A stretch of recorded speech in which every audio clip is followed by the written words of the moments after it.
I was Strega Nonna-ed by my garden, but instead of pasta, it made eggplants. Lots and lots of eggplants. So I ate them for an entire week.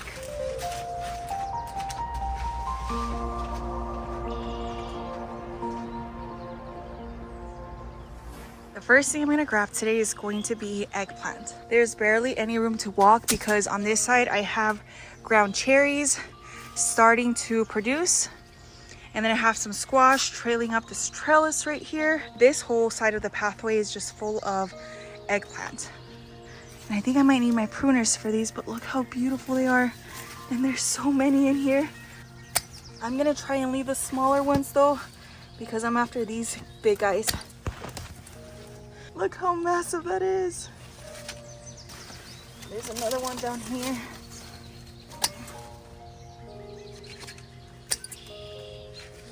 There's still a lot more, but I'm gonna let those get a little bit bigger, and I'm gonna check out the ones over here.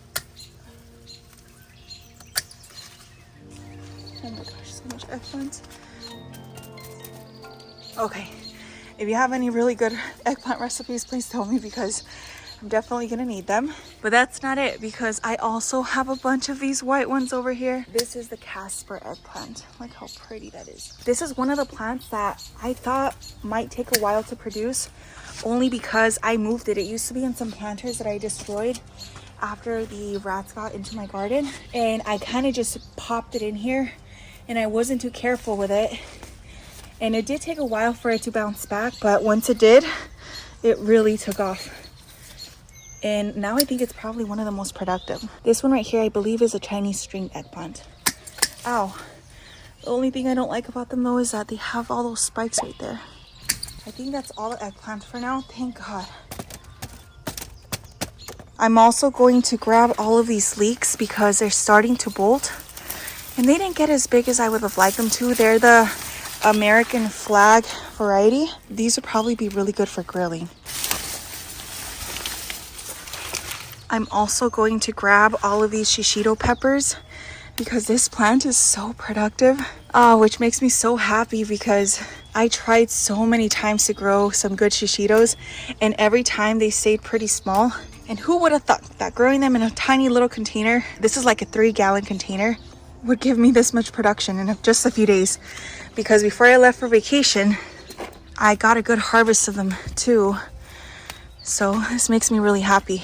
But this is exactly why I also like to keep my plants nice and harvested, because you can already start to see more flowers pushing through.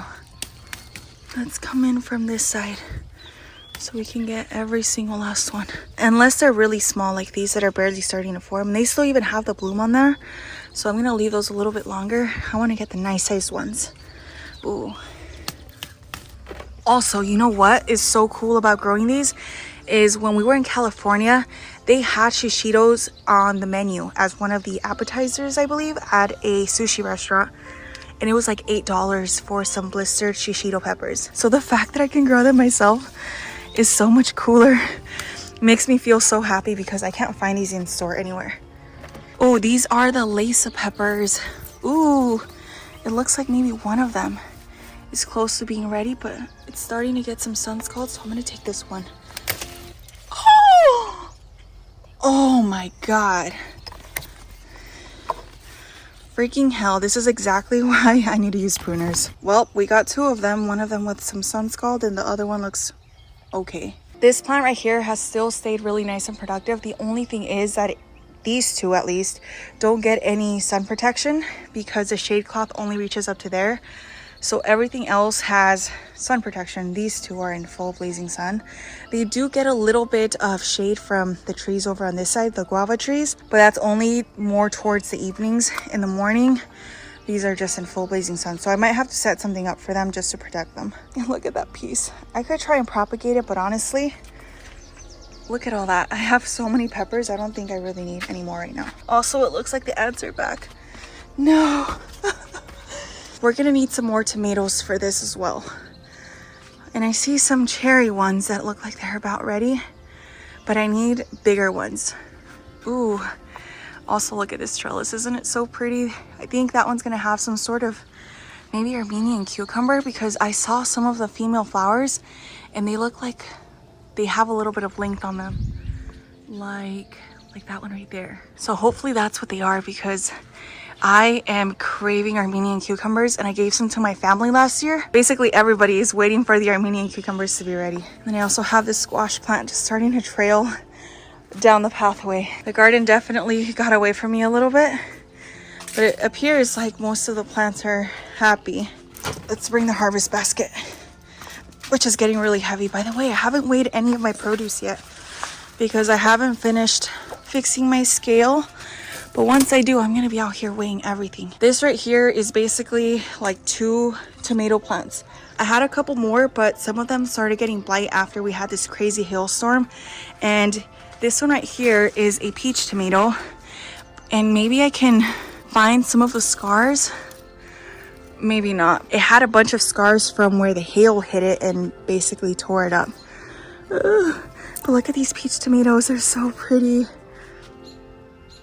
That's gorgeous right there. I don't know if they're supposed to be more of an orange color, but they do feel fuzzy. Oh, and there's so many on the inside. Look how beautiful.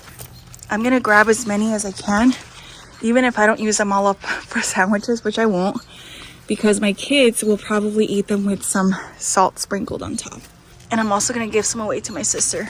These are starting to ripen up nicely. Oh, I see another one right here.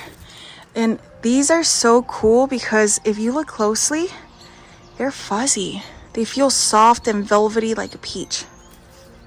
Another one. For these tomatoes, I started doing the string method. You can see the hooks up there. But then it started growing so freakishly fast. I had to just wrap it up sort of like the Florida weave method because I was not able to control it any longer. And oh my gosh, I mean, it's a monster and it's loaded with tomatoes. That's what makes me so happy about this variety. And the tomatoes themselves are really nice and sweet, which is what my husband and kids really like. I think those are all the tomatoes that I see right now. Oh, nope. Actually, there's still a few more inside. They're just hiding within the foliage. Look how pretty. That's some really good groceries. Harvesting all this homegrown food was so satisfying, but now I have to figure out what to make with all this eggplant.